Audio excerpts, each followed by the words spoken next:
Now let's get to Mecca. Because Mecca is absolutely important. Without Mecca, everything else comes crashing down. We've got to look and see what's going on with Mecca. Why is Mecca so important? Because it still exists today, therefore it can still be researched today. But remember, Islam is dependent on three things: the book, the man, and the place. The book is the Quran, the man is Muhammad, and the place is Mecca. It's like a stool with three legs. If you start to attack one of the legs and it begins to wobble, the other two begin to wobble as well. If you shut down Mecca and destroy the leg of Mecca, then the other come cascading around. Because it doesn't matter what Muhammad you find, it's not the Muhammad from Mecca. It doesn't matter what Quran you find, it's not the Quran from Mecca. And if it's not the Quran from Mecca or Muhammad from Mecca, then where's it from? It's no longer Islamic. Can you see why we start with Mecca? You've got to shut down Mecca. So let's do that. If we eradicate Mecca, then there is no Islamic Muhammad nor an Islamic Quran. So let's begin by looking at what Muslims claim for Mecca, and this is what they claim. They claim that it's the oldest city in the history of mankind. It's where Adam and Eve were sent to. Remember, as I said earlier, that Adam was thrown down to Sri Lanka, Eve was thrown down to Mecca. Whoever threw them down was not a good shot. Don't worry, Adam was big enough, tall enough, he was 90 meters tall, he went boom, boom, boom, boom, boom, and there joined his wife in Mecca. So therefore, it is the earliest inhabitant for mankind, because you can't get anything earlier than Mecca if that's where Adam and Eve are from, because there's no people earlier than Adam and Eve. So therefore, it's the earliest encampment for mankind. Number two, it's where Abraham lived, according to chapter 21 of the Quran, verse 51 to 71. Abraham was there rebuilding the Kaaba, so it must have existed in 1900 BC. It is where all the trade, north, south, east, and west went through, according to the Islamic tradition. So it should be one of the best known and best documented places on the face of the earth. Now, I usually go through a whole hour just unpacking Mecca. We don't have time to do that because I see already we're coming up to 7 o'clock. So what I'm going to do is I'm just going to give you the conclusions of what we know about Mecca. You can go up on Fander Films and see what I do as I unpack it. That goes for 2 hours just on Mecca alone. When you look at Mecca, conclusion number one, if it did not exist, then neither did Muhammad or the Quran. Since it's foundational for both Muhammad and the Quran, without it, they both fall. It is important for Muslims because they believe that it is the earliest and most important city in the history of mankind, yet references to Mecca in the Quran and traditions do not hold up historically. The fact that it's near Sodom and Gomorrah, no, you know where Sodom and Gomorrah is. This is way up in Israel. That's 1,200 miles further north. That Abraham, Ishmael, and Hagar lived there. If they live there, then we're going to have to change the Bible, because the Bible has them living in Iraq, then going up to Haran, then coming down to what is today Israel. Can you see why you're going to have to change everything that we see in the Bible if this were the case? I have nobody anywhere that believes that Abraham actually lived in Mecca. If he lived in Mecca, then you've got to show me some evidence for that. More than that, number two, the vegetation and peoples listed there are all 600 miles. If you look at the Quran, it's full of reference to this great place that's full of vegetation. It has trees, it has clay, it has loam, it has grass, it has water. It has olive trees. Folks, anybody that knows anything about vegetation knows that olive trees are only grown around the Mediterranean. That's 1,000 miles further north. You cannot have olive trees that far down. And as you're going to see, Mecca is the worst place for olive trees to grow. Ironically, though it's claimed to be the greatest city in the history, the Quran itself only refers to it once. In chapter 48, verse 24, if it's the oldest city, the greatest city in history, why is it only referred to one time? Obviously, the Quran, which was written in the 8th and 9th century, still didn't know much about Mecca, even that late, signifying that the authors either did not consider it that important or it only came into existence much later on. Look at the geography, 65 geographical names that are listed in the Quran. When you look at that, it says that these people from Thamud, 24 times it refers to the people from Thamud, that this prophet doesn't name his name. Isn't it interesting? Muhammad's only named 4 times in the Quran, yet he's having this relationship with these people from Thamud. 24 times he relates to these people from Thamud. Thamud is Nabatea, folks. That's in Jordan. That's 600 miles to the north. He's having these relationships. 23 times he goes and meets these people from Ud. That is the Uz, the city, the country of Ud, the people of Uz that is in the Bible. That's way up in Jordan. That's 600 miles to the north. 7 times he has this relationship with the people from Midian. You know where Midian is? It's just south of where the people from Ud and the people are the Nabateans. Again, in southern Jordan. These people live 600 miles to the north. If he was having a relationship with them and he lived way down in Mecca, take a look where Mecca is. It's way down here. See Mecca way down here? There's Ud, there's Thamud, there's Midian. Way up here. Do you notice it? There's Mecca down here, Ud, Thamud, Midian. There's 600 miles. That means he'd have to go 600 miles up and 600 miles back in one day, 1,200 miles. You can't do that by camel. You can do that by helicopter. Airplane, yes. But they didn't have those in the 7th century, not that I know of. So you can see whoever wrote the Quran did not live that far south. He lived way up there, up in the north. Ooh, you're going to love that. So, geographically speaking, we've got the wrong man. Now, let's continue on. The Quranic Arabic, as well as the supposed prophets, are all situated to the north. When you read the Quran, when you open it up and just read the Arabic, look at the Arabic that's here. You can all read it. I know you can, so just read it with me. And what do you notice? There's the alif maksura there. There's the tar marbuta there. You know there's a definite article, the al, right? All the way through the Quran. That is the wrong Arabic for Mecca and Medina. The Arabic that is used in Mecca and Medina is Sabbaic Arabic, which is from Yemen. They don't have the tar marbuta. There is no alif maksura. There is no definite article. This Arabic is from what is today Jordan, 600 miles to the north. Have I not said that already? All the geographical locations are up there, so is the Arabic. It's the wrong Arabic for that part of the world. Let's continue on. Mecca is where Muslims contend that between 70 to 300 prophets are buried. And when you die, you are buried within 24 hours. If that is the case, they're all buried around the Kaaba, it says. And they're all buried in a kneeling position so they can be preserved and keep praying.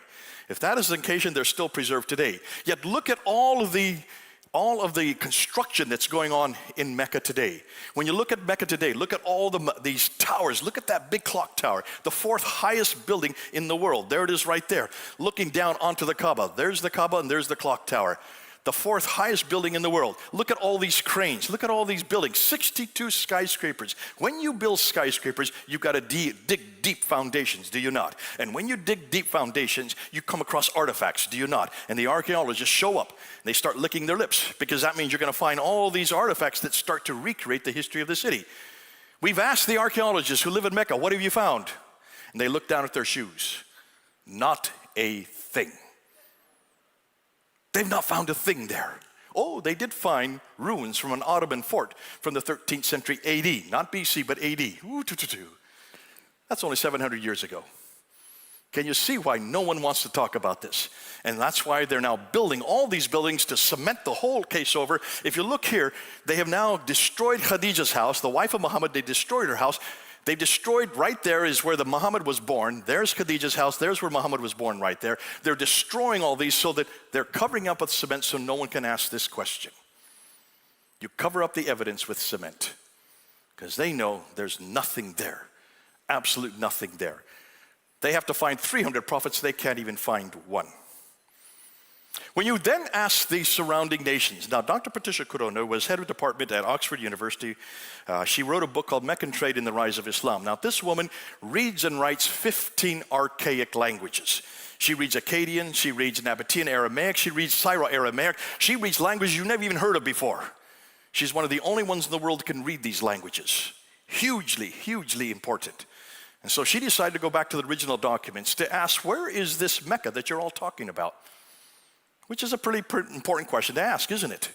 If it's the oldest city in history, it's where Abraham lived, it's where the center of trade, north, south, east, and west. So she went down to the southern part down here. She went to the Hadramat and she went to the Himyar. No one had heard about that. She read the original documents. She went to the Hadramat area. No one had heard about it. She went and asked the Persians. She went and asked the Romans. She went and asked the Assyrians. She went and asked of all these great empires. Not one word about Mecca in any of them. She went and asked the Nubians over here, and she went up in the Nabateans. She went to all the surrounding nations, read all their original documents, and could not find one reference to Mecca in any of their documents. She wrote her book, Meccan Trade and the Rise of Islam, in 1987, got death threats from Muslims there at Oxford University, had to move up to Cambridge, and that's where I got to meet her, and she helped me when I started my doctorate, my PhD. And I did my first debate with Dr. Jamal Badawi, and I used only her material. I went up to her office the week before the debate, up there in Cambridge, and I said, can you help me? I have 10 historical questions. So she looked at my 10 historical questions and says, here, don't say that, say this. Here's a better way to say it. Here's something you haven't thought of. After about 3 hours, I turned to her and says, why aren't you doing this debate?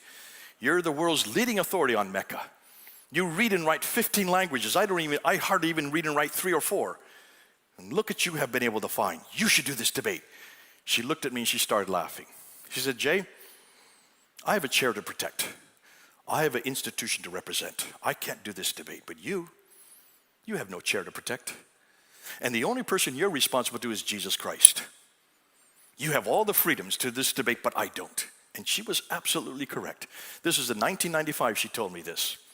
We as Christians can do something that even the historians can't do. Even the greatest scholars today cannot do this debate. It's too dangerous. They will be killed. But we don't care if we're killed. We have someone who protects us, and Patricia Crone knew that. She knew something that you all know as well. This is our material. This is our debate. We can do this like no one else can. But see how devastating this critique was.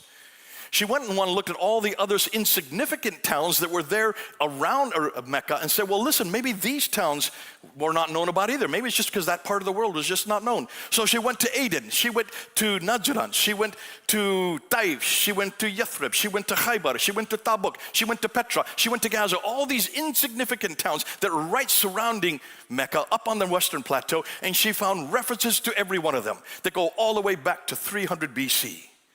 Every one of these towns was well known. Not one word about Mecca. What does that tell you? It just has no history. There's nothing historical about it.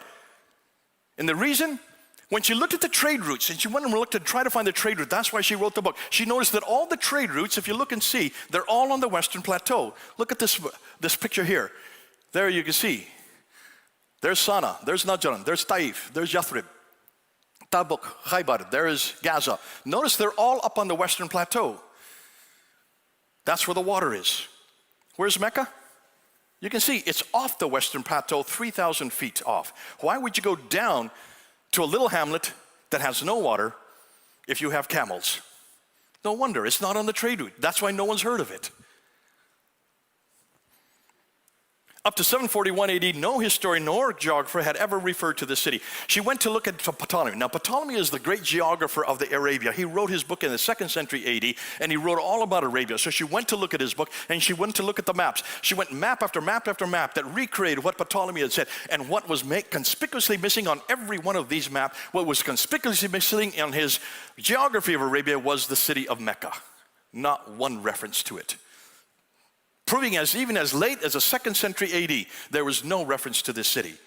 Neither the land trade route along the Arabian Plateau nor the Red Sea trade route along the eastern African coast supports an early Mecca, proving that none of the trade went via Mecca at all, confronting the notion that it was even the center of trade. And why? Here's the reason why no one has heard of it. Just 2 words: no water. Just look at that picture of Arabia.